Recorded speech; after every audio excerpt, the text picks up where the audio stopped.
Good morning. Happy Friday, you lovely lot. Business Talks, once again, back with you from South Tyneside Council. So as usual, you know this script. Let me know who you are, where you are. Let me know what platform you're on. That's really interesting because this morning, as you know, we're always across YouTube. Think about it, Ian. YouTube, Facebook, Twitter. Yeah. And what I want you to do is drop me a hello in the comments. But why not give your business a shout out? Because it's really noisy out there. There's lots of social media content and marketing going on. So use this, leverage this show. It's watched by quite a few people after it as well, because a lot of people might be at work right now. So catch up. It's a thing, isn't it? Everyone jumps on YouTube later on, or Facebook or Twitter, whatever their chosen weapon of choice is, and watches later on. So feel free to use this, promote your business. I'd love to give you a shout out live now as well if you're here. I'm just going to check my phone, see who's texting me saying hi Ian, where instead of using the comments. That's always the case. So today then, let's have a little look what we've got. Now, the council were really focused on getting this day out, this particular episode out for you today, because as we know, we are going to look at the end of the job retention scheme, otherwise known as furlough, and what that means to businesses and employees. So we've got two fantastic rock stars waiting in the green room there that are going to take us through both sides of that from an employee and an employer's point of view. You remember the furlough was due to finish like June 2020, and I think it was extended like 5 times. And there's going to be a flexible arrangement coming into play from the 1st of July. I think our friends will tell us more later on. So this is going to be super valuable. So I really would like you to share this to your networks as well, because this is edutainment. Okay, we're going to have some fun as usual, but really educational. This is a super valuable session today. So please share it out. Give us some love as well. We've got 1 like, and who likes things? Give us some love. Come on, because these 2 people coming have given us our time, and they're going to give us some real knowledge today. So we're really excited for them. So we've got 2 wonderful ladies from the Educational Development Trust. Shall I bring them in? Shall we bring them in? Yes, let's bring them in. Now, Amy has been drafted in this morning, last minute, right? She quickly ran and she's done her hair. She's beautiful. She's got changed, the light and everything. Amy, thank you so much for joining us this morning at last minute. Oh, you're welcome, Ian. No problem. And we've got your colleague Madeleine as well. Madeleine, good morning. Good morning. You're right, Ian. I'm good. It's Friday. I'm feeling good. Well, excited for the weekend. Good. So now what we've got here. There's Invest South Tyneside. So we can do things like this. Look, we can throw our comments on screen. Yes, Julie couldn't make it this morning, hence Amy coming in. So Julie, thank you for your time yesterday. We had a quick debrief before and she missed out. So Amy, you're the lucky one. I am, Manta. Morning, Mark. Nice of you to join us once again. Mark's a good supporter of these sessions, and I know he takes a lot from them. Now then, so Madeleine, Educational Development Trust. Tell us all about it. So it's a big organisation. It's a global organisation, and we are not-for-profit company designed really to improve education and look at how we can transform lives across the world. So it's quite a diverse bit of work that we do. So that includes things like improving school systems, educational research, policy recommendations, but also we manage a portfolio of careers and employability programs. So in the Northeast specifically, that includes the National Careers Service, which Amy will talk about, and Northeast Ambition, which is what I'm here for today. Wonderful stuff. So Madeleine, you mentioned you're on the Northeast Ambition contract, and that, are we saying that's from an employer's point of view today? Yeah, so that's more from how we can link employers with education to help the future talent pipeline, if you like, but also how we can support employers to access some of the skills programs that are out there at the minute. Future talent pipeline. Bit of jargon for you on a Friday morning. Loving that. I tell you what then, Amy, why don't you give us a quick overview of the National Career Service. And then what I might do is we might pop you out. You can get a coffee and relax a little bit. And then maybe Madeleine could take us through her side. So quick overview of the National Career Services. Yeah, certainly. So the National Career Service is pretty much do as it says on the tin service, really. We do advice and guidance for anybody over the age of sort of the contract I'm on, anybody over the age of 18, right up to when they decide that they no longer need the careers guidance anymore. And that can be simply supporting a customer with a CV, or it can be supporting them with something a little bit more complex, like a midlife career review, supporting them to understand their transferable skills, which I think is probably one of the most important things we're doing at the moment, to help them prepare for interviews. And it's all about sort of moving them through a journey, supporting them through a journey from where they are now, wherever that may be, right up to wherever they want to go. So there's no sort of prescription for our customers. We will support them with whatever skills, whatever support they need to help them move through that career journey. So what I heard there, Amy, there's no age limit on this? No upper age limit. Like I say, we do support school leavers, but that's a different side to what I do. We work with anybody from the age of 18 right up to when they decide that work is no longer for them. So I'm never retiring, by the way, Amy, so you'll be seeing me. I'll be rocking up at 95. We'll see you, with your walking stick. I'm not having walking sticks. I'll have a bionic body by then, man. So, is this one of your colleagues here? It is, yes. It is. Aristea. Hi, Aristea. Aristea, feeling the love for you today. Good. So, is this Amy, is that fully funded? Yes. It is, yes. It's a no-cost service. Customers can come to us at any time. They can use us once. They can use us 10, 20 times, however many times they need that support. Wonderful. So, Amy, I'm gonna let you off the hook for a little bit. I can relax. Thank you very much. You can relax. Oh, look, there's Mark saying I think he needs an appointment. Wonderful. Yeah, wonderful Look forward stuff. to seeing you, Mark. Right, Amy, off you go. You relax. Madeleine. Hello. Hello. Over to you then. So you initially talked about the Northeast Ambition Project. Did I get that right? Yeah. I'm going to have to get used to all these jargon and names and acronyms and things because there's a lot going on. So in terms of what I'd love you to do is give us it straight, myth busting, no jargon, plain English, because I'm not. You need to be really, honestly, dumb it down for me. It's Friday and it's early. So give us all about the Northeast Ambition Project and what that could mean to employers. And obviously we're talking about furlough here in the job retention scheme. So what does that mean?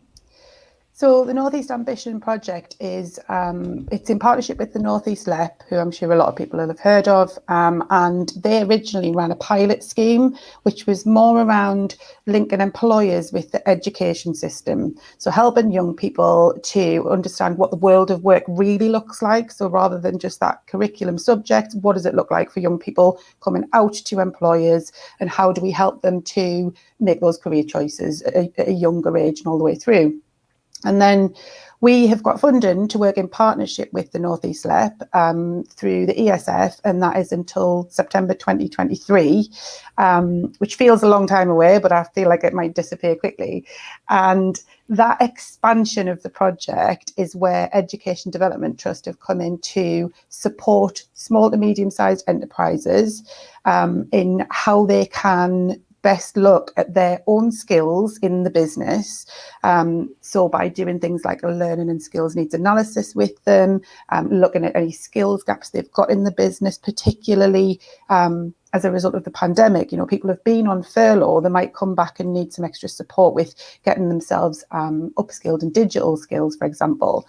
So we can support them to look at their existing employees, but also there are people coming out of the pandemic who want to grow the business still, and there's a lot of government programs out there, so apprenticeships, traineeships, the Kickstart program, and it's confusing for people. So the Northeast Ambition Project's main role is to help those businesses to identify the best option for them, and we kind of take the work out of all that confusion and help them find the way through that system. Well, no pressure then. So, and I imagine, I totally imagine that it might have been quiet maybe when the pandemic first hit for you guys, and then it started to.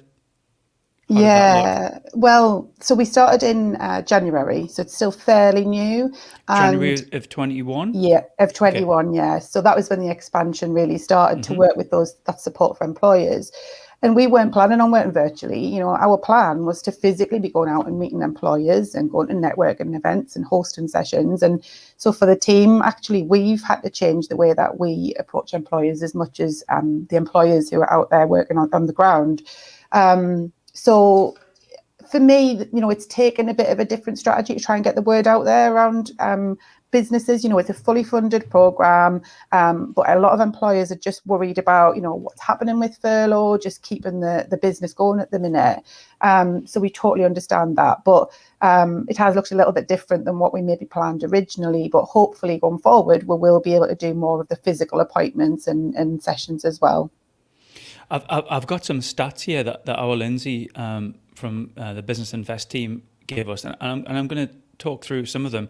11% of our workforce in South Tyneside are on furlough, and that's down from March, which was 13, and the peak in June 2020 was 31%. So that's over 19,000 of our workforce in South Tyneside. So obviously, as things unlock and people are coming off the furlough scheme, I guess our resident director today, the whole why we're here is to help employers navigate through these waters. So what can they do? Just reach out, Madeleine, to yourselves, and is it fully funded? Would you just come in? Is there a consultant comes in and spends time? How does it work? So we have a team of skills facilitators.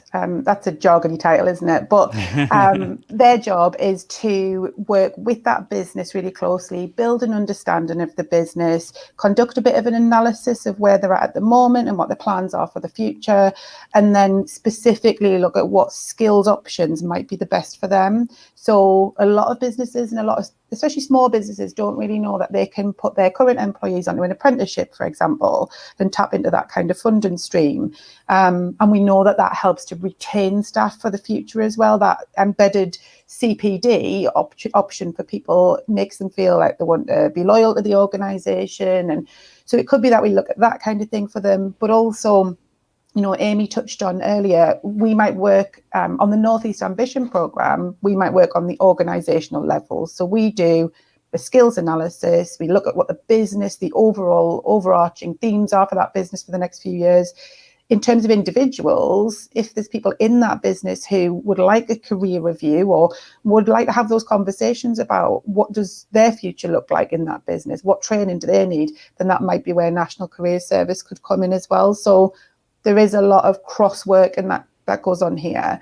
So our skills facilitators would then look at what is the best solution for that employer and either signpost some individual employees to National Career Service if needed, but continue working with that employer until they have, got to the end of that journey, if you like, of what was the options for them for skills. So if they're going to take somebody on Kickstart, our job is to provide that impartial guidance around the best way to do that. How do you do it? How do you get the application form in? What does the incentive payments look like?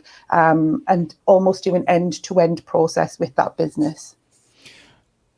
I want to pick up two things. You touched upon apprentices and you touched upon Kickstarter. So let's look at them ones. Something I was really surprised at what you said was a current employee, you can put them on an apprenticeship. Is that right? Absolutely. And obviously leverage the levies that are there and then the incentives.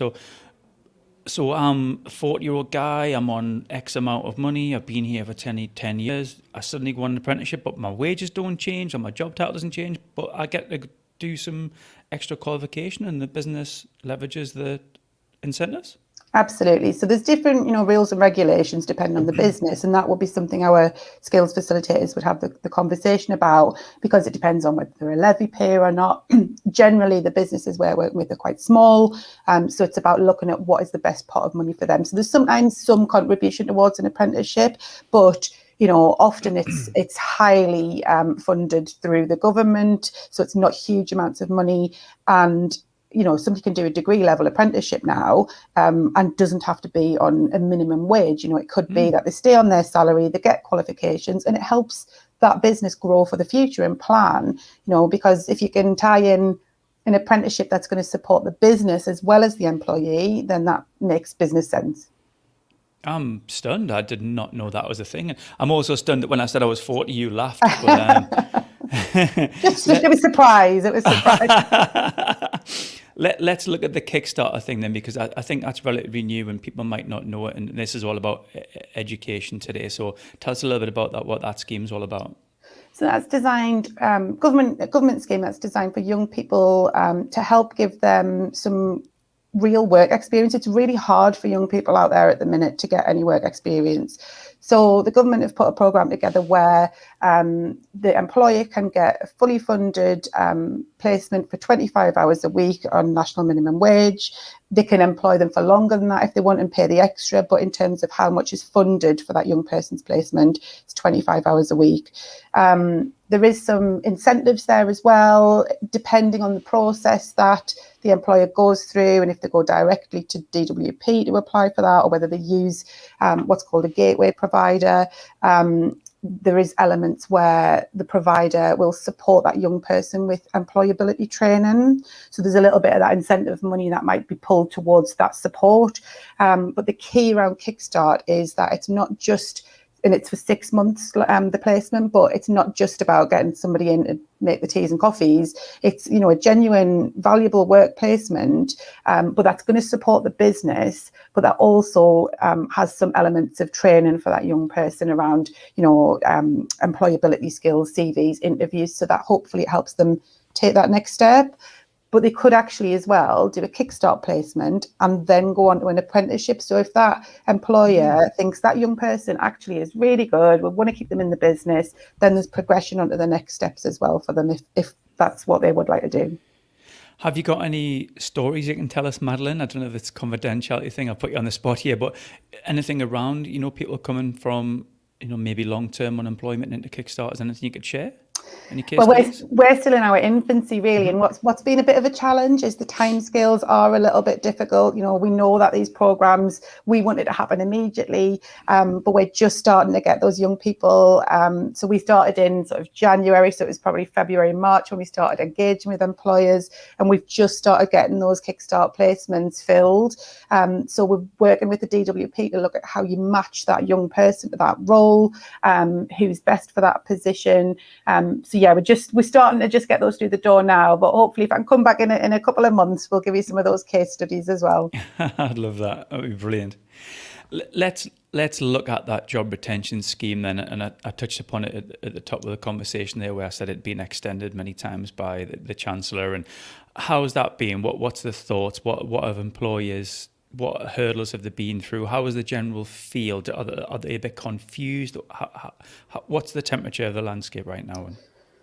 I think like all of us, everyone's confused at the minute, and it's our job to look at skills and solutions for businesses, but it is a bit of a minefield out there. And, as an example, hospitality, it's in the news a lot this last few weeks because we've got the 21st of June as a deadline, but there are still question marks around that. And for those employers, it's really trying to identify how do they get back some of the talent that they've lost, because a lot of those people who went on furlough or saw the pandemic was going to last for a longer time then retrained and went into longer term careers, and that's great for them. They've actually moved forward, but what that's meant is that actually the hospitality sector and retail and things haven't actually got as many people to go back into full capacity at the point that we'd like to. So we know there are massive benefits around the retention schemes and around furlough, and it's secured a lot of businesses. But I think the blurry lines about what it's going to look like in the coming months are still causing issues for some businesses. What we're finding is that some businesses that we engage with are absolutely on board, want to grow their business, want to upskill their existing staff, but also there are some businesses that just are worrying about the next few days. So we are here until September 2023, so we will reconnect with those businesses that we've spoken to as well further down the line when, things hopefully have settled a little more. How about our self-employed then, Madeleine? I don't know if this is you or whether this is Amy or whether it Blair's. I really don't know. But I think I think it's 30 million, I can tell you. Yeah, over 30 million pounds worth of support for our self-employed in the borough. How does that look? 'Cause I won't get on my soapbox, but it has been a little bit confusing for our self-employed, our beauticians, tax drivers, hairdressers, PTs, whatever. I think they have had a bit of a raw deal. So what how do you find in that when you're speaking to these people? Yeah, I mean, we can still work with, self-employed and micro businesses as well, and there are options out there for them. And what I would say is that our team are experts in skills. So what the business looks like in terms of retaining talent, using jargon again, attracting people into the business and what skill solutions. But because we're working closely with the North East LEP as well, we're not experts in business as a whole, but what we can do is help refer and signpost into other growth organisations and restart grants and, potential different pots of money that are out there to support those businesses. It's a challenge because as much as it's complicated for businesses, we take a lot of time to do that research for that business. And I suppose that's the nice thing about our this North East Ambition project is that we only have small caseloads of employers so that we can really spend the time to look at what's needed for that business. And if it's something that we can't help with, we can find someone who can help them with that, hopefully, as well. I think that's where the value is, because I think sometimes, I mean, even friends of mine have been like, I just don't know what's going on. I don't know where to turn. I don't know what's coming. And I know the hospitality sector is right in this zone right now of, a bit insecurity. They know that they don't know what's coming, and there's events planned, and is it going to come off, and that sort of stuff. So I think that if you can put the legwork in for people and do research, that is invaluable, because I think some people are literally at the end of the tether. It's been a bit of a tough ride for us all. So it's lovely that you've got that service there. And is there a limit, Madeleine, in terms of how many hours you can spend helping people? No, I mean, what happens is that skills facilitator will have some really in-depth conversations at the start of working with that employer to identify a few project aims. So what is it that employer would like to get out of working with us? What then happens is we will work with that employer until those aims are complete. And that might be, they might want to take a Kickstart person on, and that might be the only aim, but actually they might also want some signposting for some business mentoring, or where are the business to business networks at the minute? Where can they support each other? Is there a fund out there that helps restart grants for COVID and things like that? So we will work with them as much or as little as they want to, really. And it is just about us taking the work out of it a little bit, but also we are impartial. And I think one of the keys of this project is about educating the employers so that in the future they'll be able to find their own way around this, because it is confusing. So it's that, we're here to support now, but hopefully what that means in the future is that those businesses, if they want an apprentice, they'll know exactly how to do that in the future. And then we can move on to helping other businesses as well. I think the interesting bit about this is that you don't have the answers maybe right now, but you'll go away and find them out. And actually, the answer you've got today might be a different answer next week. So, the benefit of you is you can put the legwork in and take the time to do the research and ask the questions, and you'll probably have really good networks. And like you say, being able to signpost people. So, I love that support. And, the whole reason we're here today is, and the whole council's focus with putting this on today and interacting with you is to highlight that as well, to let people know that it's there. So how do you do that, Madeleine? How do you market or network? It's hard right now. How do you get out there and shout from the rooftops about the fact that you're there to help? So we've got a website, which we would encourage everybody to have a look at. It's got some really useful information on there about the current labour market. So, we're very lucky. We've got a big team of people who can support us to look at the labour market in the North East. What does that look like? What are the growth plans? It does have some information about the programme, and it has a contact us section on there. But also we are really, we're trying to use social media in the best way. You will see the skills facilitators at a lot of cluster groups, Chamber of Commerce. We are linking with the council. So, It's not probably our strategy that we would have planned if we'd had a normal working environment, but everything at the minute is online. But we are getting back to a bit of a normal way of working. So we are starting to make those physical meetings if that's what an employer wants. Because what's been interesting is actually, although we've started virtually and weren't planning on it, a lot of employers like that because it doesn't take a huge amount of time. We don't have to travel. It means that we can have that conversation still face to face, but through virtual means. I'll still like that face to face, and I still think there's definitely a need for it, and we're looking forward to it. But we've been definitely all over the social media platforms. Wonderful. Is it the Educational Development Trust website? Yes, there's a link. I think I shared it. Yeah, that's the one. It's got the Northeast Ambition. I'm on it. I'm impressed. So all our social media links are on there as well if people want to follow us. We are really interested in just connecting with businesses. It's fully funded. So, let us know if you're interested, and we can certainly meet with people and just have a chat with them. It might not be for them. It might not be for them now, but it might be in the future. But also, because of that link with the Northeast Leb, if somebody wants to engage with young people and help talk, we've got a few companies who, are really interested in that corporate social responsibility and helping the next generation. So we can link with them and get them to look at working in schools and support with that curriculum development as well. Wonderful stuff. Right across the Northeast, Madeleine, is it? Or so it's the Northeast LEP region. There is an equivalent in, if we've got anybody on who might be in Tees Valley area, so we can refer across to the equivalent contract that's outside of those Northeast LEP boundaries if needed. Wonderful stuff. Excellent. Thank you. Do you think we should bring our friend Amy in? She's had enough coffee, hasn't she? Well, I think you need a glass of water as well. Come on, let's bring Amy in. Hi, Amy. Hello. How was that? It was good, wasn't it? She Wasn't do it? a good job. She knows her stuff, doesn't she? Are you impressed? Huh? I certainly am. I'll tell you what, let's have Madeleine for a cup of coffee and then we'll bring her back in later. Thanks, Madeleine. No problem. So that was good, Amy. So what we've heard there is we've heard a lot about the support that's there for businesses in the Northeast LEP region, which is fantastic. And obviously, Madeleine touched upon various things such as apprenticeships and Kickstarter and job retention, that kind of thing.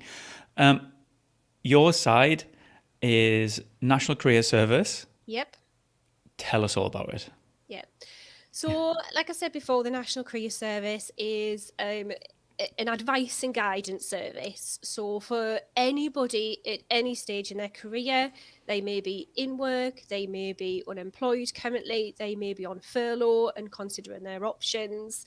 And like I said earlier, that can be anything from a whole career review with them because they are looking at, moving out of one sector and into another to sort of safeguard their future career.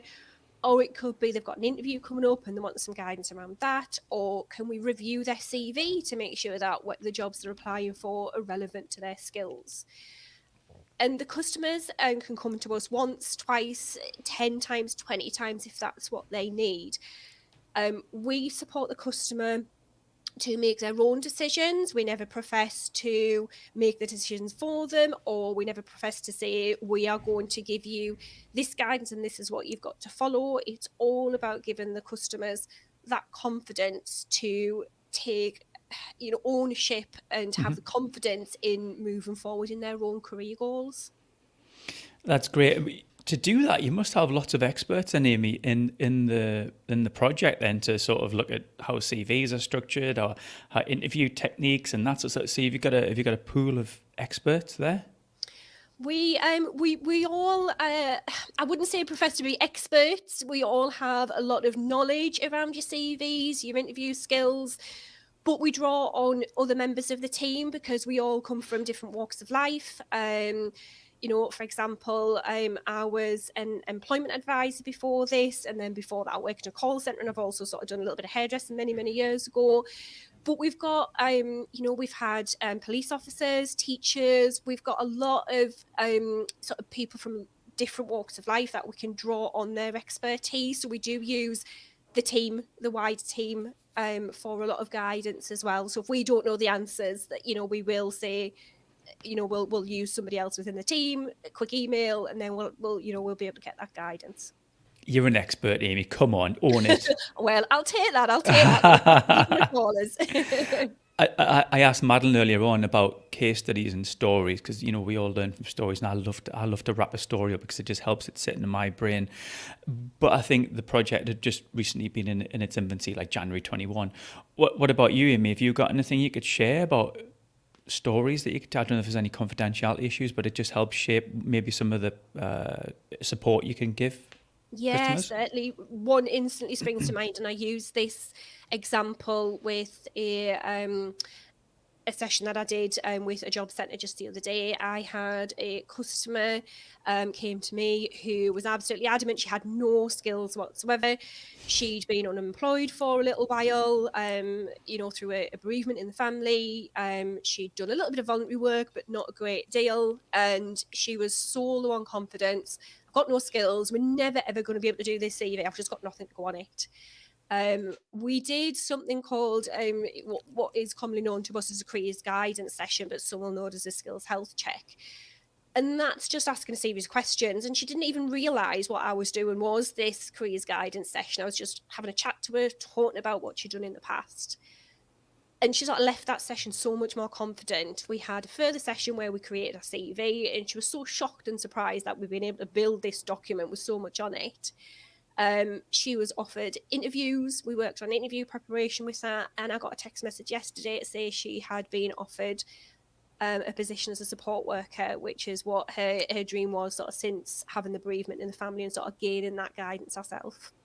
So it made my day. We all say that sort of getting those text messages, getting those phone calls is what we do the job for.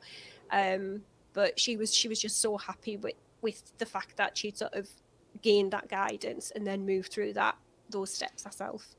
Thanks for sharing that, Amy. That made me smile as well. And it's often the case, sometimes when you verbalise with someone else what you do, in your head you think, actually, I'm rubbish, I've got no skills, and then you're starting to regurgitate all the things you've done. You're exactly. Like, and then you obviously record that and just go, there you go. And like, oh, yeah. I didn't realise I'd done that. Yeah, exactly. I think we do that ourselves, don't we? I mean, if somebody sits down and asks you, what do you do for a living? I'm a careers advisor. Well, what does that mean?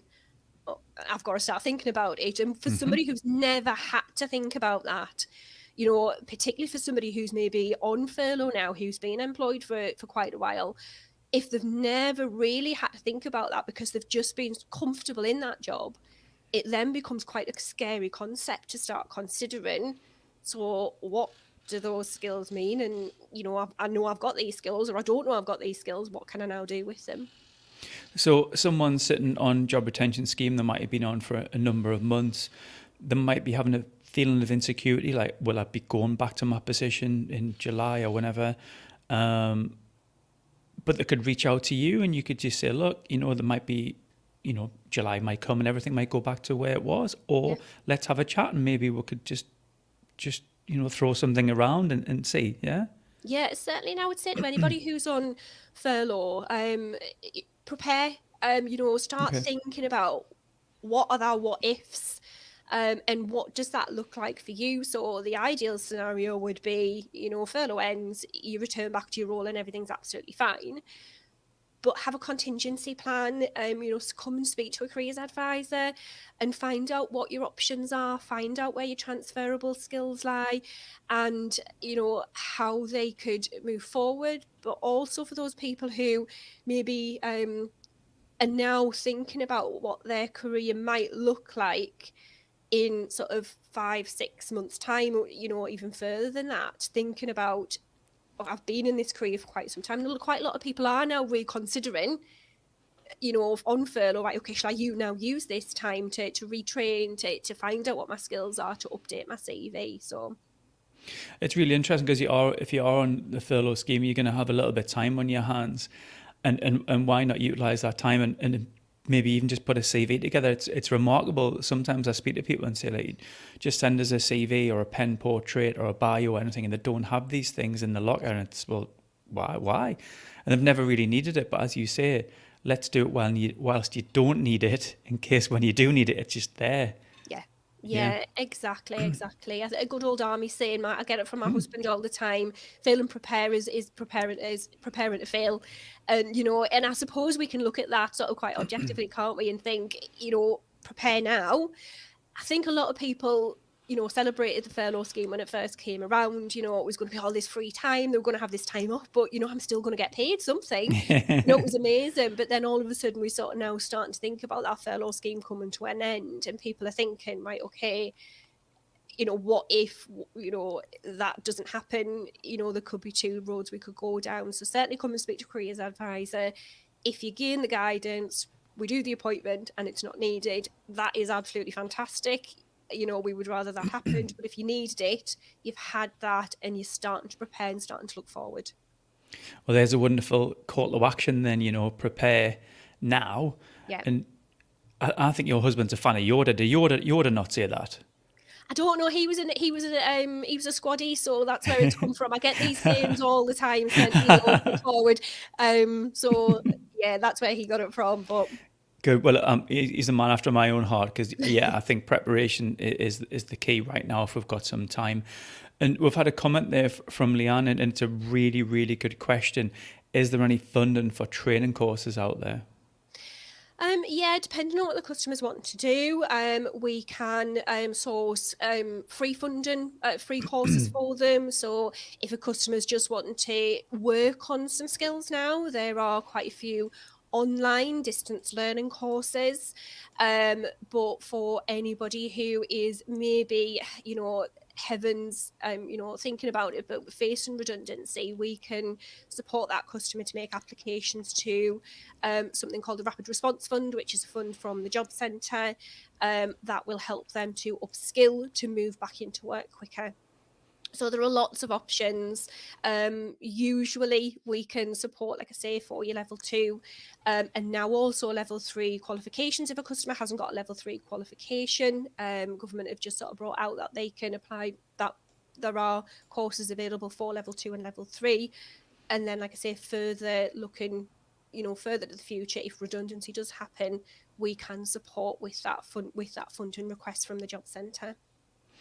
In terms of what's happened, Amy, could you give us a little bit of an overview of how long have you been with the service? I've been with National Career Service for just over 5 years. Wowzers. So 5 years, what's the last year or so look like in comparison to the other 4? So different. I think we were at some point in the next X amount of years going to look at sort of moving towards a digital platform. And I think COVID has then just sped that up.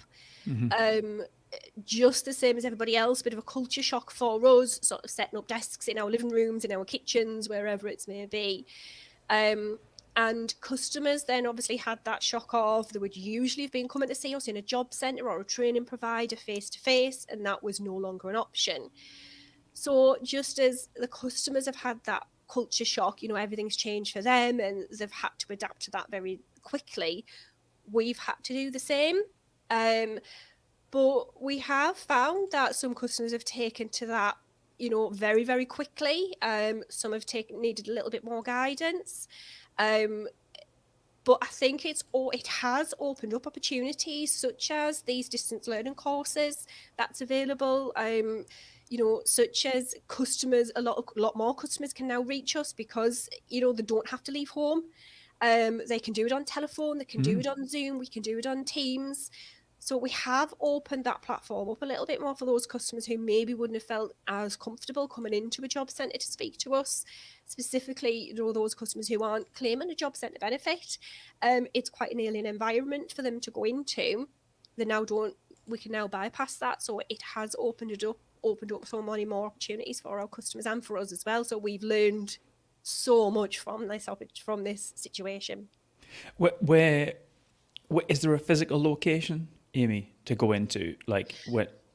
We normally work out of job centres, so we are we have an advisor in every single job centre across the North East, South Tyne, North Tyne and Durham areas and Teesside. So we would usually have an advisor in those job centres. We work with a lot of training providers as well, so you can sometimes come and see us from there.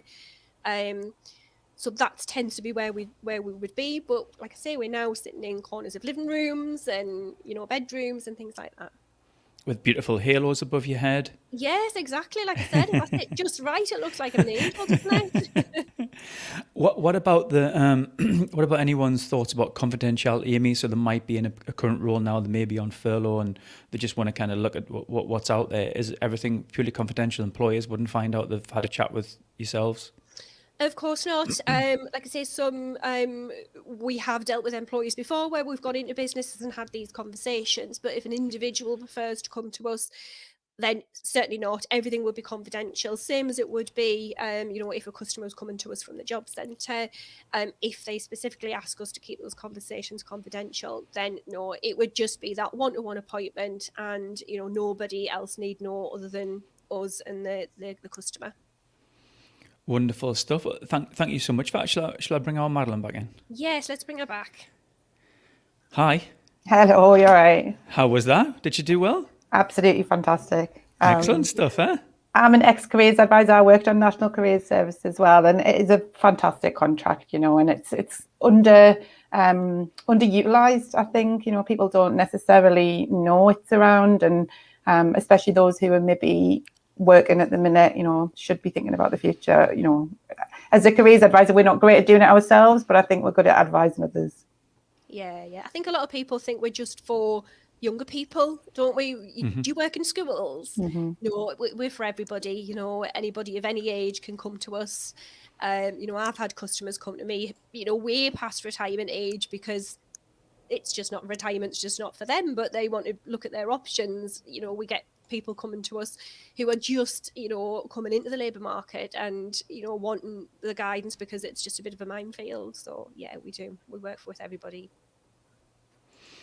Wonderful stuff. I've really enjoyed that. I've took so much from that, and I hope other people will share this as well for people to maybe watch on catch up when they've got some time, because obviously this is, you know, works time. People might be busy, but it's Friday. I'm sure you're all off on a half day. The sun's shining out there, yeah. And if the gaffer's watching, you know, pop in the comments if the two ladies can have a half day, because Amy, you did so well there coming in on short notice. I really appreciate that. Oh, thank you. It was a pleasure.